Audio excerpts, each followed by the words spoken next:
ये आपका first chapter system of units. अभी तक हमने मैथमेटिकल टूल्स किए थे, वो सभी मैथमेटिकल टूल्स जो थे वो अभी आपके यूज़ हो। ठीक है, तो फर्स्ट क्या है आपके पास, सिस्टम ऑफ यूनिट्स। बेसिकली सारा का सारा जो चैप्टर रहेगा वो है मेजरिंग प्रोसेस का, मेजरमेंट। तो सिस्टम ऑफ यूनिट्स। अब यूनिट क्या है, यूनिट आप पढ़ते आए हो 9 से। मास के लिए जैसे किलोग्राम है, लेंथ के लिए मीटर है, टाइम के लिए सेकंड। तो यूनिट से पहले आपको जो पता हो वो तो रहेगा, क्योंकि हम फिजिकल साइंस स्टडी कर रहे हैं, फिजिक्स। तो फर्स्ट क्या पता हो हमें, what are physical quantity. Quantity क्या होता है, अमाउंट, मात्रा जो हम बोलते हैं। ठीक है, तो फिजिकल जो क्वांटिटीज़ हैं आपके पास वो क्या होंगी।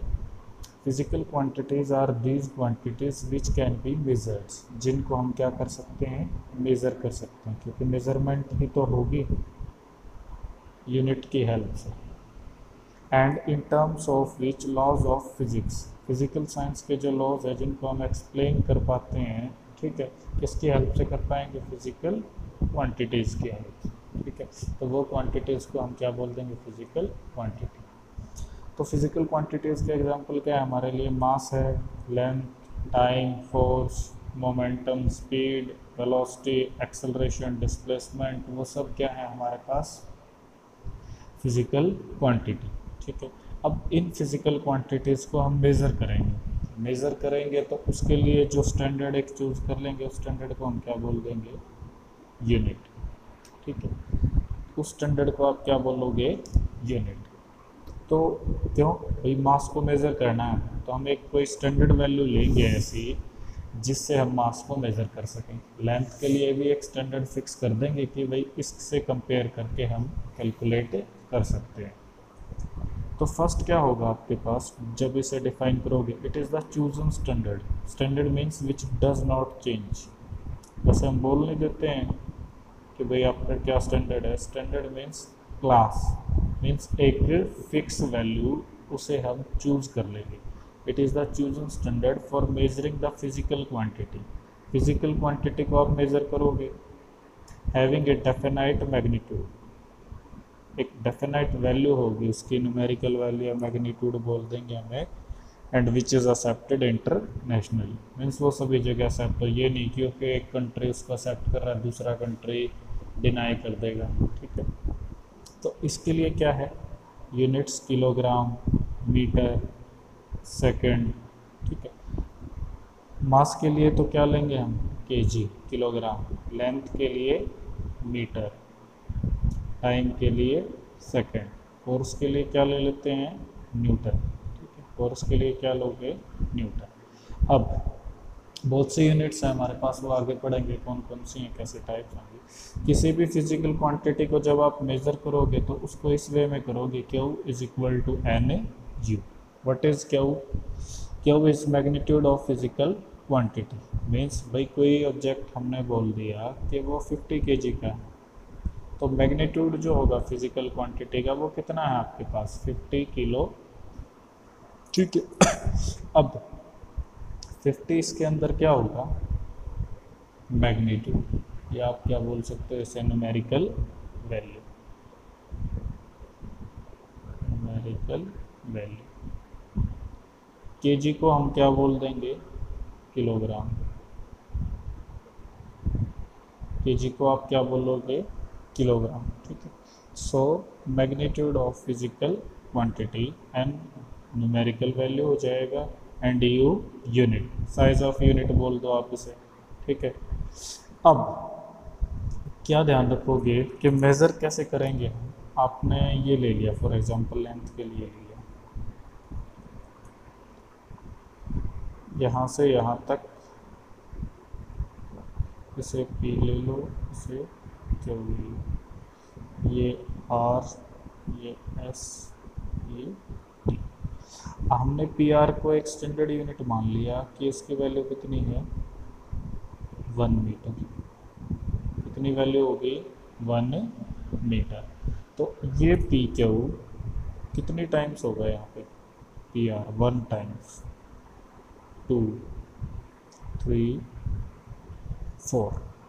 तो जब हम नोट करें कि भाई 1 PR किसके इक्वल है 1 मीटर के, PR किसके इक्वल है 1 मीटर, तो हम इसे स्टैंडर्ड वैल्यू मान लेंगे। ठीक है, इसे अगर आप चूज़ करोगे तो PQ जो है PQ, ठीक है, समझ में आ रहा है, PQ किसके इक्वल होगा N इंटू PR। ये टोटल PQ किसके इक्वल होगा 4 टाइम्स, कितने टाइम्स है ये 4 टाइम्स, 4 इंटू PR कितना है 1, तो PQ कितना है अब 4 मीटर। ठीक, PQ आपके पास क्या आ जाएगा 4 मीटर। तो ये बातें आपने ध्यान रखनी। अब यूनिट जो है, यूनिट का साइज़ बड़ा भी हो सकता है और छोटा भी हो सकता है। उसके लिए हम क्या करेंगे compare, and that process is known as comparison process. तो उस कंपैरिजन के लिए क्या होगा वो ध्यान रखोगे यहाँ से। फर्स्ट हमने 2 यूनिट्स लेंगे, उन दोनों को हेल्प से आप कंपेयर करोगे। फर्स्ट ये ले लिया हमने, Q is equal to N1 U1 is equal to N2 U2। इसमें होगा क्या, देखिए आपके पास गिवन है सपोज 5 मीटर किसके इक्वल होगा 500 metre, 5 metre is equal to 500 metre. इस 5 को आप क्या लोगे N1, उस मीटर को आप क्या लोगे U1, 500 को आप लोगे N2, इस मीटर को हम लेंगे U2। अब आप कंपेयर करके देखो, कंपेयर करोगे तो क्या होगा फिजिकल क्वांटिटी की value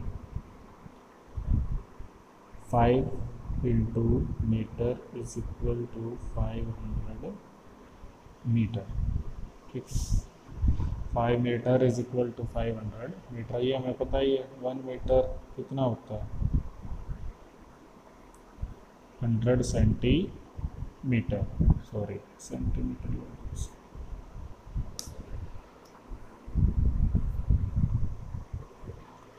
5 metre is equal to 500 centimetre.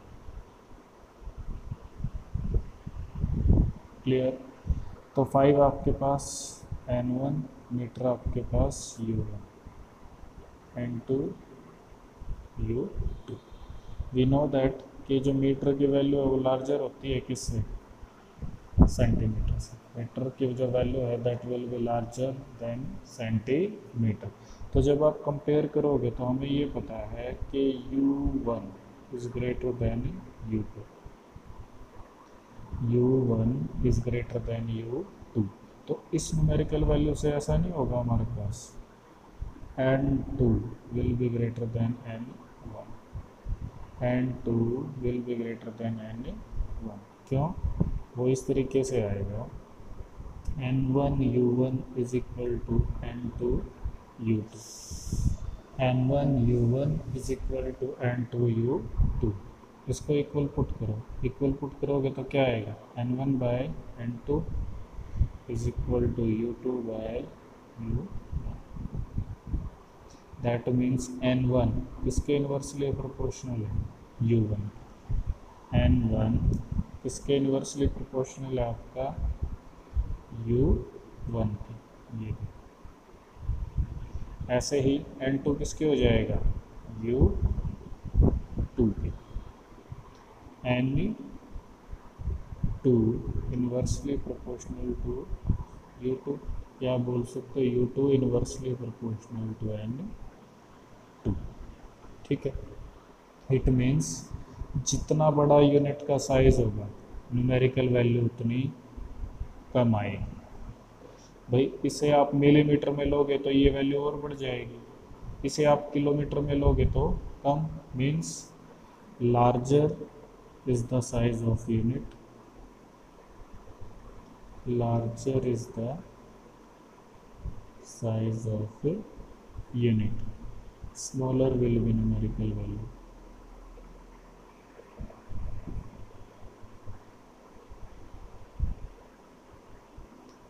smaller will be numerical value.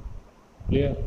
Larger is the size of unit, smaller will be numerical value. अब किसी भी स्टैंडर्ड को हम चूज़ करते हैं यूनिट के लिए तो उसकी कुछ स्पेशलिटी होंगी. फॉर एग्जांपल इस पेन को आप यूज़ कर लो लेंथ के लिए कि भाई इसका जो साइज़ है वो 1 मीटर है, तो उसकी कुछ स्पेसिफिक प्रॉपर्टीज़ हों तभी हम उसको यूज़ कर सकते हैं as a unit. First, it should be accurately define. भाई लेंथ के लिए इसको एक्यूरेटली डिफाइन करें, ठीक है. Second, it should be of suitable size. It should be easily reproducible. Means हो सकता है कि किसी वे से ये डिस्ट्रॉय हो जाए, फिर से हम क्या कर सकें उसे रिप्रोड्यूस, ठीक है. It should not change with physical conditions like temperature and pressure. क्योंकि हो सकता है कुछ कंट्रीज़ में ऐसा है जहाँ पे नॉर्मल टेम्परेचर बहुत कम होता है, माइनस में रहेगा. कुछ कंट्रीज़ में टेम्परेचर बहुत ज़्यादा होता है, अराउंड 40-50 तक रहेगा. तो टेम्परेचर के साथ उस यूनिट के शेप में या साइज़ में, ठीक है, कोई भी चेंज ना हो. क्लियर?